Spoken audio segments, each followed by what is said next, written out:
Stock options and retirement plans, really got to denote those separately.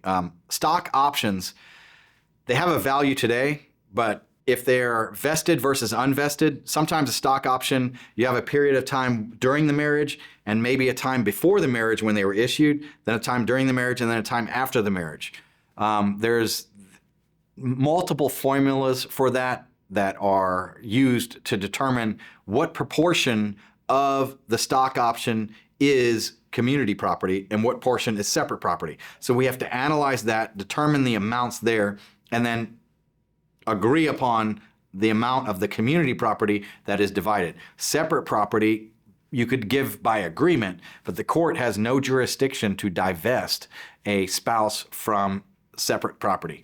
So it's complicated, but we basically value the option and we value it based on how much it's going to be when it actually vests or whether the option is exercised. So complicated, but definitely doable.